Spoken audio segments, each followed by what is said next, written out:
जब एक पति को मालूम चलता है कि उसकी पत्नी की दिमागी हालत ठीक नहीं है, तो वह अपनी पत्नी का इलाज कराने के लिए हॉस्पिटल जाता है। हॉस्पिटल से अब उसकी पत्नी का इलाज तो चलता है, लेकिन उस इलाज से वह खुद संतुष्ट नहीं है। उसको अभी जानकारी मिलती है कि यहाँ पर एक मुल्ला जी हैं जो कि तांत्रिक का काम करते हैं, यानी कि झाड़ फूँक करते हैं, तो मैं उसके पास जाना चाहिए। अब तो वह पति अपनी पत्नी को लेकर उस मुल्ला जी के पास जाने लगता है, वहाँ पर झाड़ फूँक कराता है और अब उसको लगता है कि वाकई में उसकी पत्नी की तबीयत ठीक होने लगी है।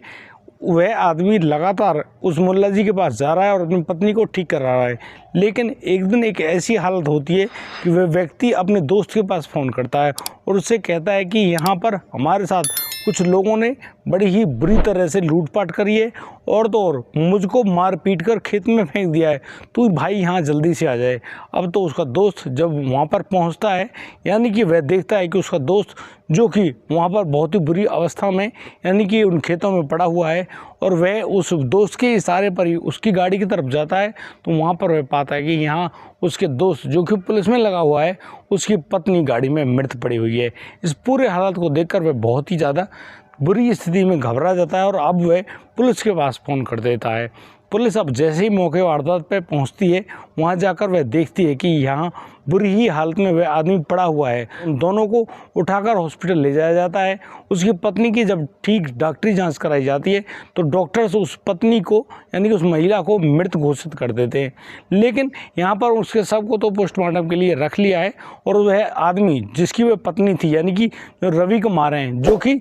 यूपी पुलिस में ही काम करते हैं, उनसे अब तो पुलिस पूछताछ करती है, तो यहाँ पर वह बताता है कि उनके साथ लूटपाट की गई है, यानी कि कुछ लोग मोटरसाइकिल वगैरह पर आए थे, उन्होंने ज़बरदस्ती उनकी जो गाड़ी है उसको रुकवाया था और फिर वहाँ से उनके साथ ज़बरदस्ती मारपीट भी करी। उसको तो मारपीट कर खेतों की तरफ ले गए और उसे मालूम नहीं है कि उसकी पत्नी के साथ आखिर में क्या हुआ है। दोस्तों, यहाँ पर एक ऐसी सच्चाई निकल कर आती है जब आदमी इस बात पर यकीन करने से घबराने लगता है कि वाकई में जो आज समाज के रक्षक बने हुए हैं, यानी कि एक जो पुलिसकर्मी है, वही अपनी पत्नी के साथ कुछ ऐसा भी कर सकता है। इसके बारे में किसी को कोई भी जानकारी नहीं थी। आप ये जानकर हैरान रह जाएंगे कि उस आदमी ने अपनी पत्नी के साथ कुछ किया है या नहीं किया है, क्योंकि पुलिस के सामने कुछ ऐसा खुलासा सामने आता है जिसको जानकर सभी लोग हैरान रह गए। दोस्तों, इस पूरे मामले में क्या क्या हुआ है, आपसे विनती है इस वीडियो को अंत तक जरूर देखें। नमस्कार, आदाब, सत श्री अकाल दोस्तों, स्वागत है आपका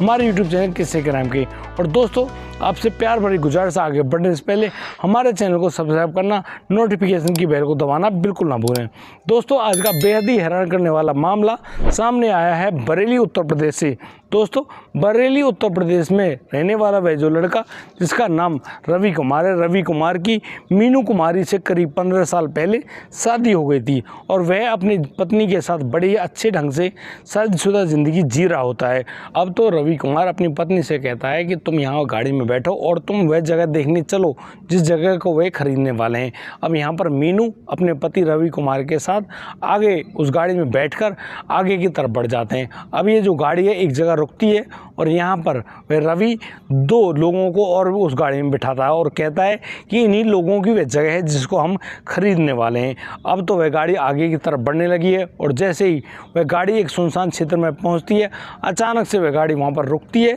और रोकने के बाद वहाँ पर कुछ ऐसा होता है जिसके बारे में शायद किसी ने कल्पना भी नहीं करी होगी। फरीदापुर मंदिर के पास पहुंचने के बाद अब तो वह जो रवि कुमार है, वह अपने दोस्त संजय के पास फ़ोन करता है और कहता है कि यहाँ उनके साथ बहुत बड़ी लूटपाट हो गई है, उसको बहुत ही बुरी तरह से पीटा गया है, वह तो खेत में पड़ा है और उठ नहीं पा रहा है, तू भाई जल्दी यहाँ आ जा। अब तो वह जो भाई है उसका, यानी कि संजय जो उसका दोस्त है, वह जैसे तैसे वहाँ पर भागता है और जाकर देखता है तो वह दंग रह जाता है, क्योंकि यहाँ जो रवि कुमार है वह तो खेतों में पिटा हुआ पड़ा है, यानी कि उसकी बहुत ज़्यादा हालत ख़राब है। वह पहले तो उसको देखता है। अब रवि कुमार उस संजय से कहता है कि जाकर गाड़ी की तरफ देखो, गाड़ी में शायद तुम्हारी भाभी होगी। अब यहाँ पर जैसे ही गाड़ी के पास वह जो संजय है वह आता है, तो वह देखकर हैरान रह जाता है कि यहाँ पर जो उसकी भाभी मीनू कुमारी है, वह बेहोशी की हालत में उस गाड़ी की सीट पर पड़ी हुई है। संजय कुमार अब पुलिस के पास फ़ोन करने में बिल्कुल भी देर नहीं लगाता है और वह पुलिस को मौका वारदात पे बुला लेता है। अब पुलिस वहाँ जैसे ही आई है, अब पुलिस की मदद से संजय कुमार उस जो रवि कुमार है उसको उस खेत से उठाती है और उस जो महिला बेहोश पड़ी है जो गाड़ी में, उसको भी वहाँ उस गाड़ी से उठाया जाता है और उनको जब हॉस्पिटल पहुँचाया जाता है तो यहाँ पर अब जो पुलिस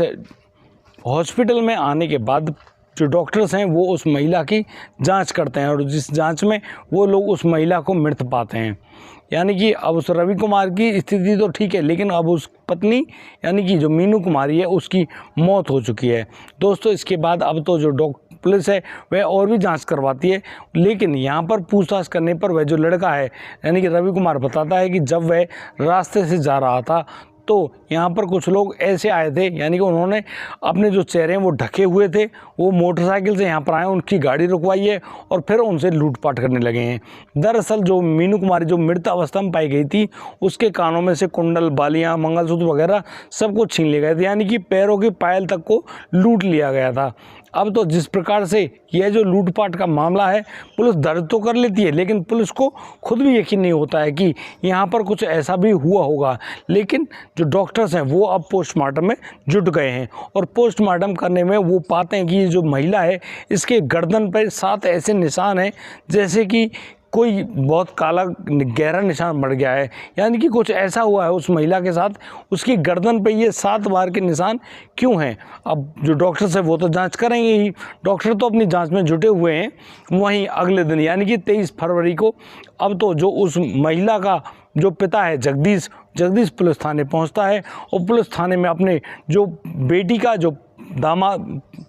उसकी बेटी का जो पति है यानी कि जो उसका दामाद रवि कुमार है, रवि कुमार के खिलाफ वह अब पुलिस के सामने तहरीर लिखवाता है और बताता है कि यहाँ पर वो लोग उस आदमी रवि कुमार के खिलाफ एक मामला दर्ज कर लीजिए। दरअसल उसकी बेटी की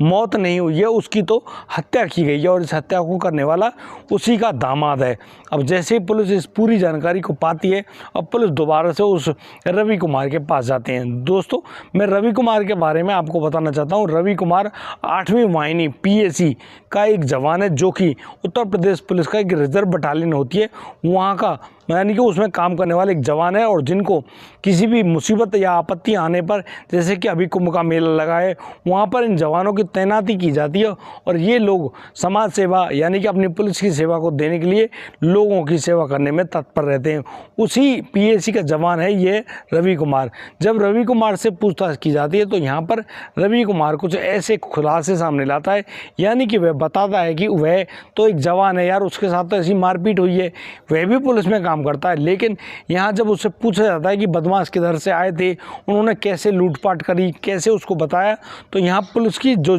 पूछताछ है उसमें वह जो रवि कुमार है वह अलग अलग जवाब देता है, यानी कि पुलिस उससे थाने में पूछताछ करती है, मौका वारदात पे ले जाकर भी पूछताछ की जाती है और उससे बताया जाता है कि जो डकैत आए थे, लूटपाट करने वाले आए थे, उन्होंने कौन सा दरवाज़ा खोला था, कैसे उस महिला को पकड़ा होगा, क्या किया होगा। तो यहाँ पर वह एक ऐसी कहानी बताता है जिसको उसने पहले से ही गढ़ रखा था। अब पुलिस उसके जो बताए गए पैटर्न को समझ जाती है और उससे कहती है कि या तो रवि तुम आराम से हमें बता दो कि क्या हुआ है, नहीं तो हमको 3rd डिग्री इस्तेमाल करनी पड़ेगी। वह जो रवि कुमार है वह ज़्यादा कुछ नहीं बताता है और अब तो पुलिस का जो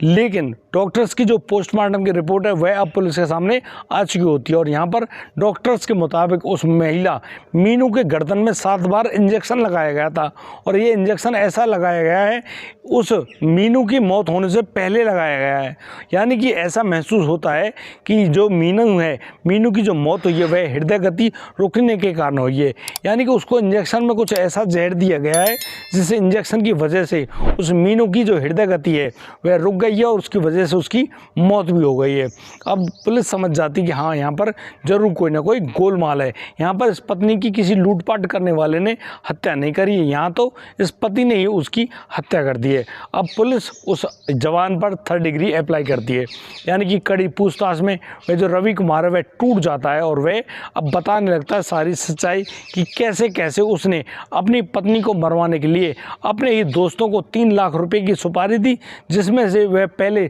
60,000 रुपये ऐसे भी खर्च कर चुका है जिन पैसों की वजह से उस इंजेक्शन को पहले खरीदा गया था। यानी कि पहले वो लोग इंजेक्शन खरीदते हैं, उन दवाइयों को मिलाते हैं और फिर उस औरत के गर्दन में 7 बार जहर का इंजेक्शन लगाते हैं, जिसकी वजह से उस महिला की हृदय गति रुक जाती है और वह महिला मारी जाती है। अब तो उस रवि कुमार की निशानदेही पर उसके दोनों दोस्त यानी कि सानू और जतिन, सानू जो कि एक डेंटर पेंटर का काम किया करता है, यानी कि उसकी एक कार ठीक करने की गैराज है, वहाँ से सानू को गिरफ्तार किया जाता है। और तो और से सरकारी अस्पताल की एम्बुलेंस चलाने वाला वह जो लड़का जतिन है उसको भी गिरफ्तार किया जाता है। और जब इन तीनों को बिठाकर पूछताछ की जाती है तो यहाँ पर पता चलता है कि जो सानू है, सानू ने यह पूरा गेम खेला था। रवि कुमार उस सानू के पास अपनी गाड़ी ठीक कराने के लिए जाता है, उनकी वहाँ दोस्ती होती है और उसी दोस्ती के चलते वह अपनी पत्नी से दुखी होने का मुख्य कारण बताता है। और फिर वो लोग मिलकर एक ऐसी साजिश रखते हैं कि यानी वो लोग सोचते हैं कि यदि उन्होंने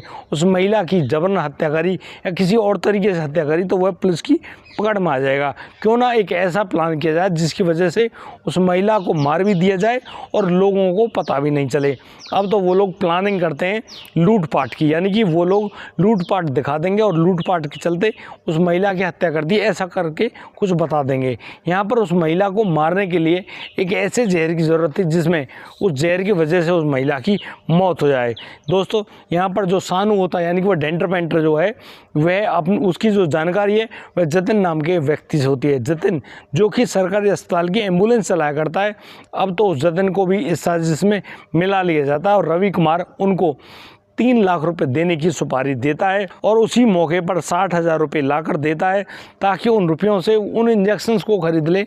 जिन इंजेक्शन को मिलाकर जब इंजेक्शन दिया जाएगा तो उस महिला की मौत हो जाए। अब तो वह दवाइयाँ खरीदी जाती हैं, उनको मिलाया जाता है और इंजेक्शन तैयार किया जाता है। और अब रवि कुमार प्लानिंग के मुताबिक अब अपनी पत्नी को गाड़ी में बिठाकर ले जाता है कि हमें बरेली से बाहर एक ज़मीन खरीदनी है, चलो उस ज़मीन को देखने चलते हैं। यहाँ जब आगे गाड़ी बढ़ती है तो 2 लोग वहाँ पर खड़े हुए मिलते हैं, यानी कि सानू और जतिन मिलते हैं। सानू और जतिन दोनों पीछे गाड़ी में बैठ जाते हैं, आगे वह पति पत्नी बैठे हैं। जब गाड़ी आगे बढ़ती है, सुनसान इलाका होता है, वहीं पर ये दोनों सानू और जतिन उस महिला को दबोच लेते हैं उस कार की सीट पर। और अब तो ये जो पति रवि कुमार है अपनी पत्नी की गर्दन में 7 बार उस इंजेक्शन को लगाता है जिसमें जहर नाम की वह दवाई उसमें भरी हुई होती है। और फिर तो वह अपनी पत्नी को वहीं तड़पता हुआ छोड़ देता है। और जैसे ही उस इंजेक्शन का असर उस पत्नी के शरीर में हुआ, उसका शरीर बहुत बुरी तरह से हिलता है और फिर हमेशा के लिए शांत हो जाता है। अब तो ये तीनों लोग जिस प्रकार से उस राज को खोल रहे हैं,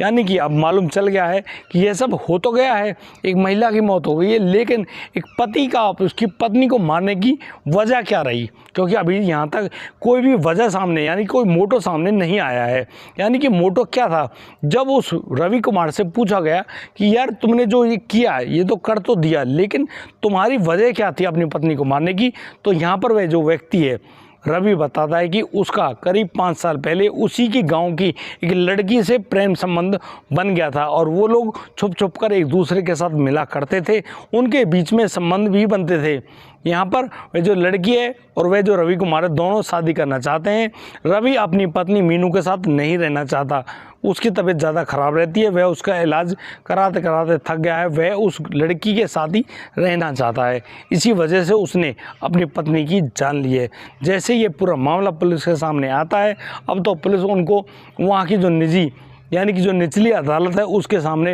पेश करते हैं और पेश करने के बाद उनको अब न्यायिक हिरासत में भेज दिया गया है। और अभी बहुत जल्दी उसका जो न्यायिक हिरासत है वह ख़त्म होने वाली है और उनको अब सज़ा अभी सुनाई जाने वाली है। और दोस्तों अब उनको एक ऐसी सज़ा मिलेगी जिसकी वजह से पूरे समाज के सामने ऐसी नज़ीर पेश होगी कि आखिर उनके साथ क्या होना चाहिए था। दोस्तों आप कमेंट करके मुझे बता सकते हैं कि आखिर उन लोगों के साथ क्या होना चाहिए।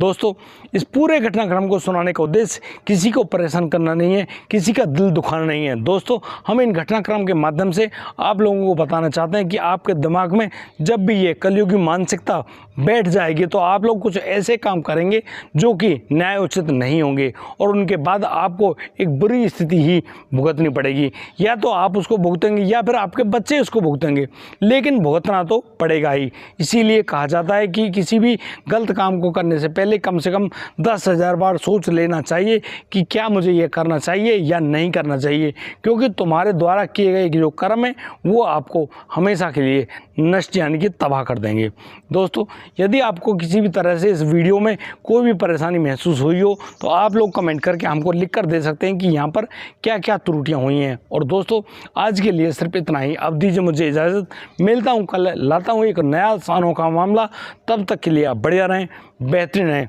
अपना और अपने परिवार का बखूबी ख्याल रखते रहें। जय हिंद, जय भारत।